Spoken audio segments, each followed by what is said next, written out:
wherever you may be and however you may be listening. We are live in wet and rainy Los Angeles on iHeartRadio, Fox Sports Radio, and FS1. 1 hour from now, where Colin was right, where Colin was wrong.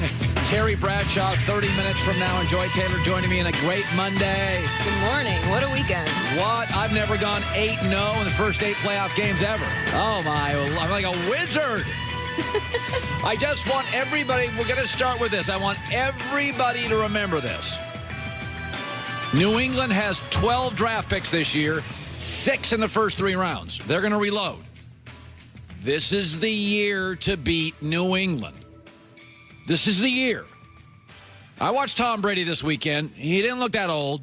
Whatever he's using, hemp pajamas, kale pajamas, whatever he's using, it's working. I want you to think about this. This is the year to beat New England.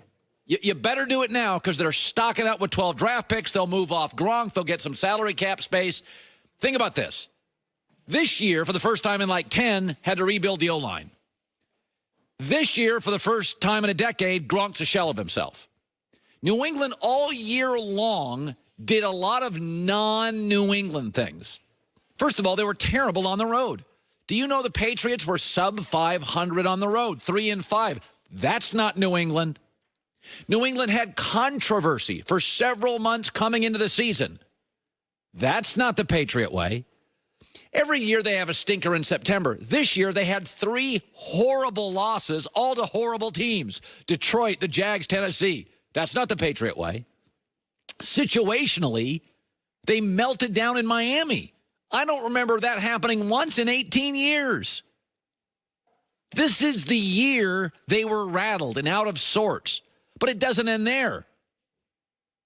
Their left tackle signed with the Giants, most important position to protect your veteran quarterback.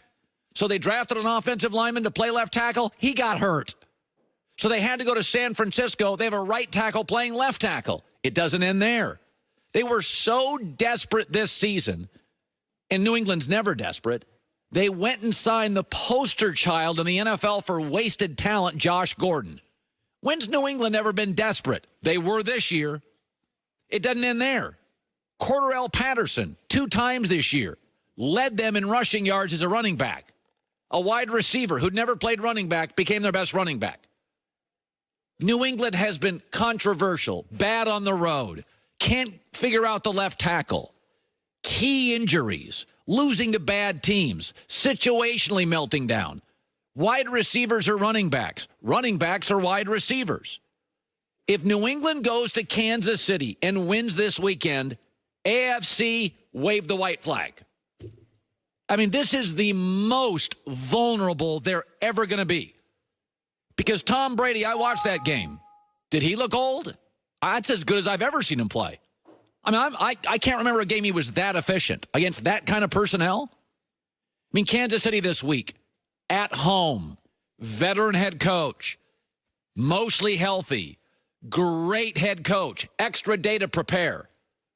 I mean, New England can't possibly 35-7 at half over the Chargers, play close to that, right? Kansas City even got a break. New England played perfect. You can't play perfect in the NFL in back-to-back weeks. New England's got 12 draft picks. 12 of them. So they're coming. They're going to be really good next year. And they're going to be favored again. And the Jets and Bills still have young quarterbacks. And Miami doesn't have a coach. The one thing New England has is a quarterback who plays to this day, despite being the GOAT, with a chip on his shoulder. The second that game was over, here was Tom Brady. We played him earlier this year. I know, everyone thinks we suck and, can't win any games. So we'll see. It'll be fun. This is the most non-New England year ever. Controversy, bad on the road, losing multiple times to bad teams. Gronk's a shell of himself. I mean, controversy. I mean, this doesn't look like New England. This is not who they are. Public stories, coach, quarterback don't get along. And yet, a rookie running back mauled the Chargers front seven. Here's some Sony Michel. Coming out of a Charger timeout. Michel's driving. Give him touchdown number 3. Gronk, you're going to see him, and Devlin 46 goes in there, and you go behind those two, and look at, they just push him. I mean, it's just like They're out physicaling. Yes, they're just winning pushing every battle, hitting harder. I'm stronger. I'm going at you. Try and stop us. You saw the Chargers beat Kansas City in Kansas City last time they played. How did the Chargers match up with New England? I mean, I don't remember a New England year that was more off-brand, where they were more vulnerable. Kansas City, you don't beat them this weekend. 9 degrees at home, MVP, healthy. You're not beating them for a while because this one is set up. The other break, in the NFL, you never play the same way back-to-back weeks. New England's not going to play that well. New England can't be perfect. Not even New England's perfect back-to-back weekends. They were perfect. That won't happen again. Man, cross your fingers in Kansas City. You better be all in on this puppy because this is the unpatriot Patriot season, and here they come. All right, let's shift gears. Rams beat the Cowboys. And I think what you saw Saturday night is what you're going to see a lot of for the next 7 to 8 years.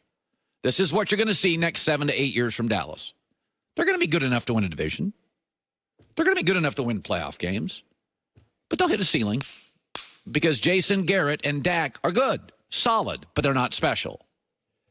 And to get to next weekend in the NFL, that's for special people. For the record, here's the remaining coaches. Belichick, Andy Reid, Sean Payton, Sean McVay.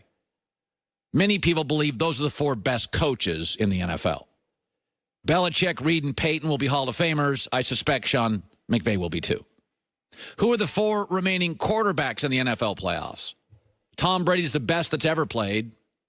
Drew Brees, that holds every record that Tom Brady doesn't. Patrick Mahomes is the MVP. And Jared Goff is a number 1 pick and a great, great thrower of the football. Special people. This round of the playoffs is for special people. Now I said it Friday, Dak is Alex Smith. Mobile, great leadership qualities, solid dude, can win you games, but Alex had trouble winning that game. Saturday night, Dallas was out-coached by a special coach and out-quarterbacked by a more special quarterback. And Dallas was out-schemed and didn't have much of a running game, so what did they need? The same thing we asked of Alex Smith several times. Hey, dude, can't run the ball? We need you to carry us to a win here on the road. We need you now to carry us. And Dak didn't because that's not who Dak is. There is a way for Dak to win. At home, running game. You have to remember, Aaron Rodgers is coming back next year. Carson Wentz is coming back next year. San Francisco, Kyle Shanahan, that's a special coach. He gets his quarterback. The NFC, when you start looking at the last several years, has been about special people. Russell Wilson, Drew Brees, McVay, Aaron Rodgers, Khalil Mack, Kyle Shanahan, Sean Payton, Cam, Aaron Donald, Fletcher Cox, Carson Wentz, Doug Peterson. There's a lot of special in there. That's who ends up playing in the end in the NFC. A lot of special coaches, special players, special quarterbacks. Jason Garrett and Dak are very good and very solid, but they're not special. And Saturday night is exactly what Dallas is going to face for the next 7 to 8 years. They weren't embarrassed. They're not going to get embarrassed. And it's in the last 2 weeks, I've only missed on 1 game against the spread. This was it. I thought Dallas would lose very, very close. They weren't embarrassed. They got pushed around, but they weren't embarrassed. They shouldn't be. Jason Garrett's a good, solid coach, and Dak's a good, solid quarterback.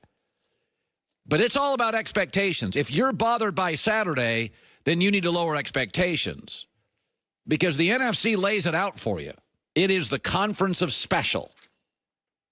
Rodgers, McVay, Brees, Sean Payton, Aaron Donald, Fletcher Cox. These are special people. And good is just not good enough. Coming up next, there was one losing team I was blown away with. In fact, I was more impressed with one losing team in a game than the team that beat them. And that's coming up next, plus Terry Bradshaw. Dollar Shave Club started as a company that sold razors at a really